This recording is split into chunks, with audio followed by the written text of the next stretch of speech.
Let's start by saying this out loud. Some days I don't like my business. Can you say it with me too? Some days I don't like my business.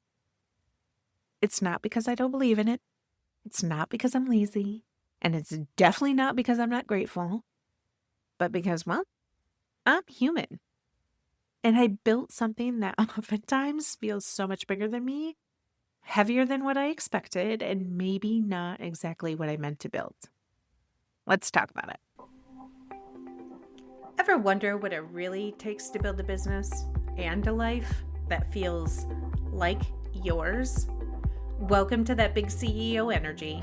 I'm Callie, entrepreneur, operations whiz, and your go-to for the real, raw, and unfiltered side of business and life. Because let's be honest, entrepreneurship isn't just about strategy and success. It's about figuring out who you are in the messy middle, trying new things, well, just because you can, and creating a life that actually fits you. From solo deep dives to candid convos with powerhouse business owners, we're talking all about the highs and the lows and the why did no one warn me about this moments that come while chasing big dreams. So let's get uncomfortable, embrace the chaos, and make it happen.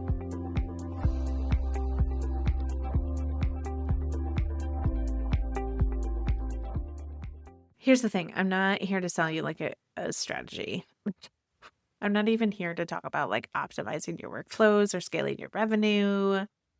Today, I'm going to talk about the days that no one posts about on Instagram, like that you can't even see on Facebook.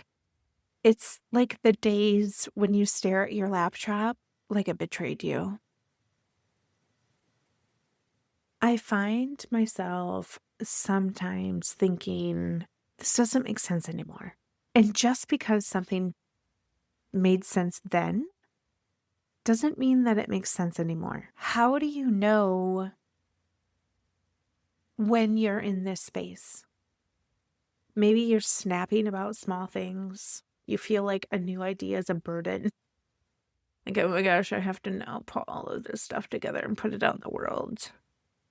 And that's when like you procrastinate. It's not out of laziness, but it's because your body is quietly begging for rest. Like, do you ever just fantasize about a job at Target? I used to work at Target, by the way. I did. And I was 8 months pregnant.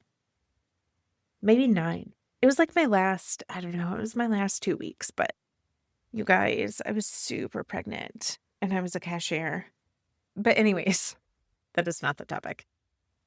But like, do you fantasize about getting, like, maybe I'll just do shifts, So like someone else can tell you what to do. Not me. And then you stop dreaming and all of a sudden now you're just surviving. Well, it's not what I signed up for. And I know dang well it's not what you signed up for. But I want to be honest about this resentment feeling. Like sometimes you just feel burned out and then we feel bitter. Bitter that we have to keep showing up, bitter that people keep asking for discounts or just one more thing, bitter that people around us don't see how hard we're actually working, bitter that we thought we were building freedom and now we feel like we're strapped to our desk. I've had seasons where I resented my clients, not because they did anything wrong, but because they said yes when I meant no, like they weren't my people. And I didn't put boundaries in place because I was scared of losing momentum. And what happened is I lost myself instead. It was sometime last year where you guys, it was awful. I didn't even know who I was. And then I started to resent my business and I literally wanted to just shut it all down. Real talk. But resentment isn't always a messenger. Sometimes it whispers that something needs to change. And what I have built over the last, I don't know, maybe 6 months, really since my surgery, is this reconnection to my why. And if that makes you want to throw something, I get it. We hear about it all the time. Just find your why. Just find your why. But this is like without the cliche stuff, okay? Because when you're exhausted, the last thing you want to do is hear another freaking motivational boaster moment. I'm like, just reconnect to your why. But your real why isn't some shiny mission statement, you guys. It's this real messy truth about what pulled you to this in the first place. Maybe it was about freedom. Maybe it was about healing something. Maybe it was just about proving to yourself that you could. I know for me, it literally is about proving to myself that I can do this. I don't need to go to another office. I don't need to have another 9-to-5 job. And when I decided, and this is what it took for me to decide, is I literally got rid of all of my corporate clothes except for I have one suit, I have a pair of heels, and some of the jewelry, just in case somebody dies or I have a wedding I need to go to.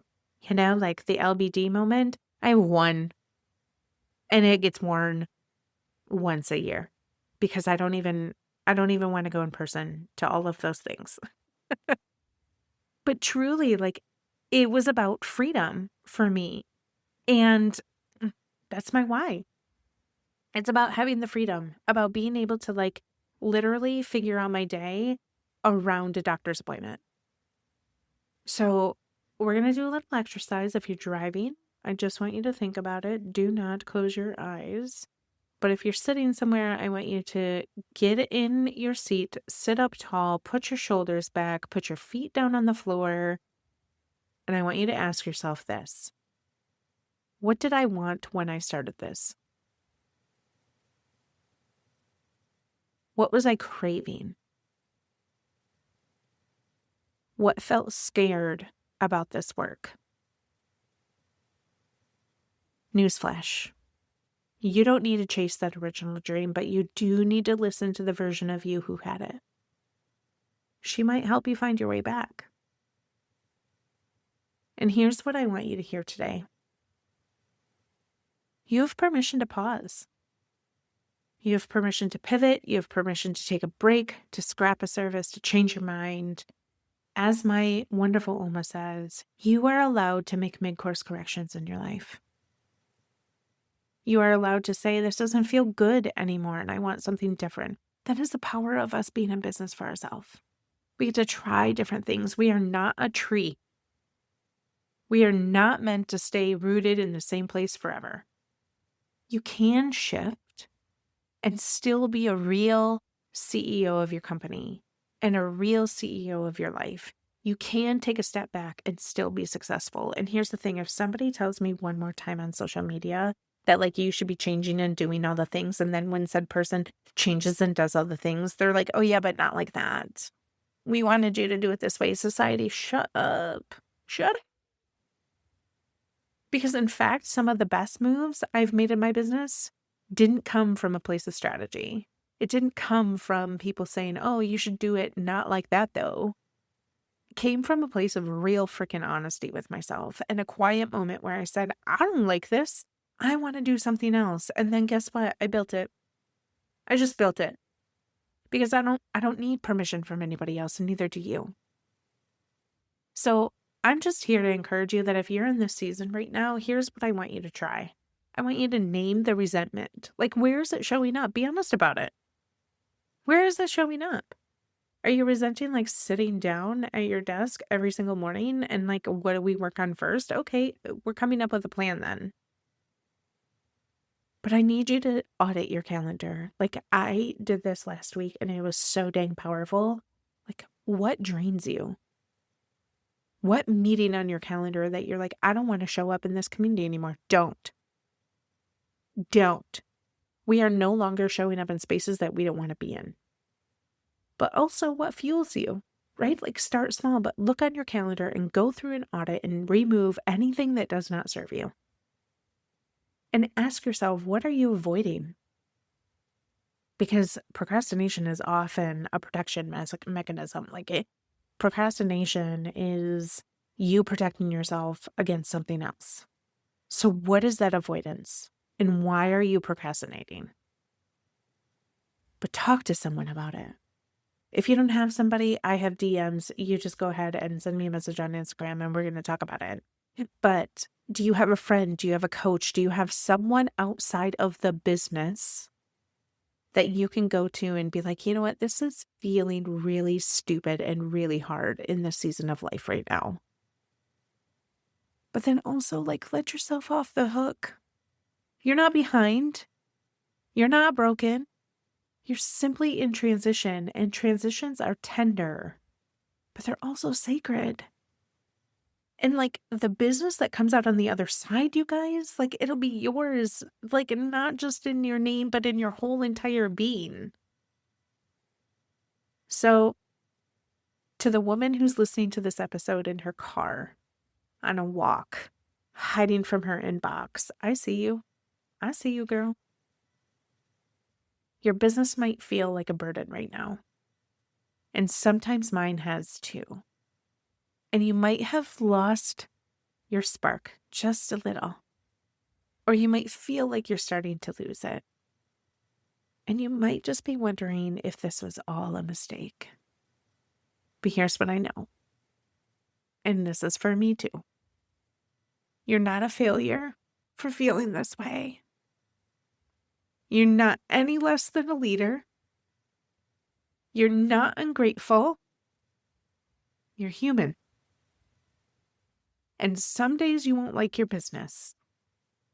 But that doesn't mean you don't love what it stands for. That definitely doesn't mean that you won't find your way back. We've done hard things before, yeah?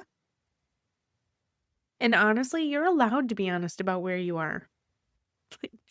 But you're also allowed to build something better from here. So maybe this is for me too, of like, you need to reclaim the business. You need to reclaim the pieces of your business that feel good.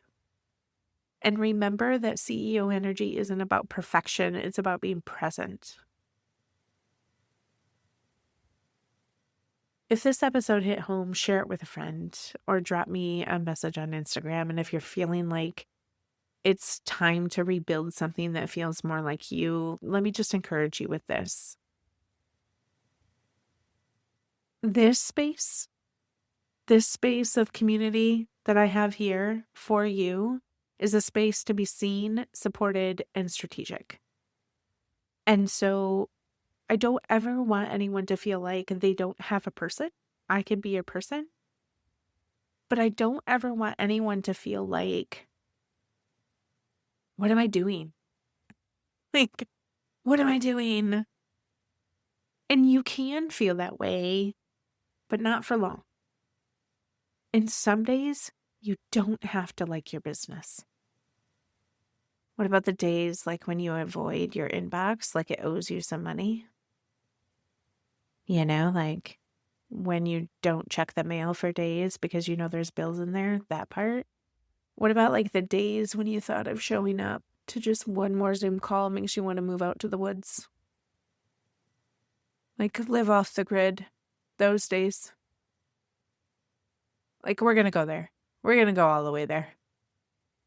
Sometimes like the business just starts to feel like a monster. And I don't mean like in a horror movie kind of way. That's weird.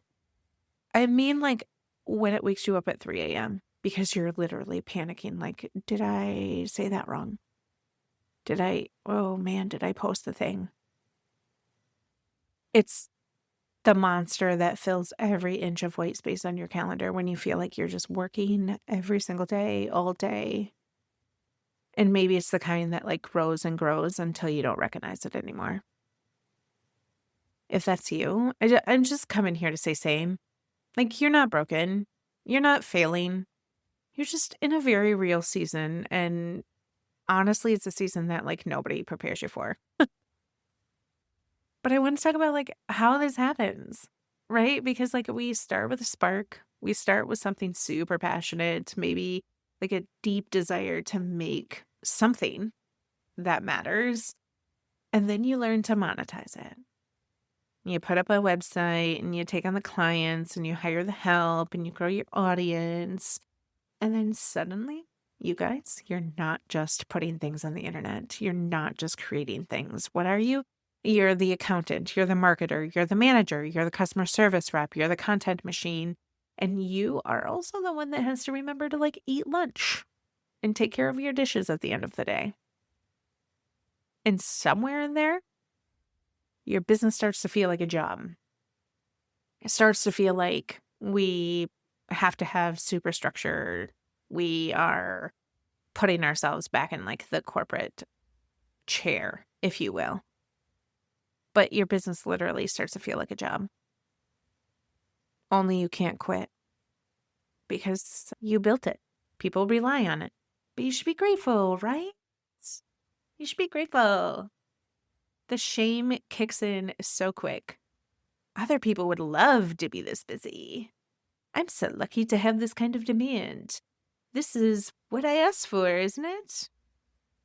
But nobody tells you that sometimes success doesn't feel like joy. Sometimes it just feels like frickin' pressure. And this isn't a Debbie Downer episode, but it's a real raw episode that I just need to get out.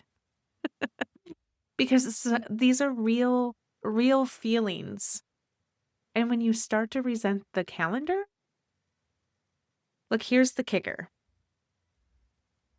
When you look at your calendar and you feel dread and not excitement, even for the things you created, even for the things that you love, even for the offers that light you up or used to light you up, oftentimes you can start resenting the very structure of how you got here. I know this all too well. Maybe sometimes you sit out at your desk and you look at your calendar and you're like, oh my gosh, what did I do to myself? And then you have to almost prep yourself and be peppy with yourself and say, but I used to dream about this. So why do I want to burn it all down? But let me tell you something so damn bold. You're allowed to outgrow the version of your business that you once needed. I'll say it again. You're allowed to outgrow the version of your business that you once created. Hey friend, thanks for hanging out with me today.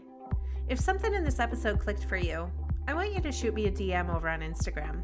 The link is in the show notes. Let's chat about how you're making the messy middle work for you. If you loved what you heard, would you mind sharing this episode with a friend who needs to hear it too? And drop a quick review if you don't mind. It helps get the word out, and I appreciate it more than you know. Catch you in the next one.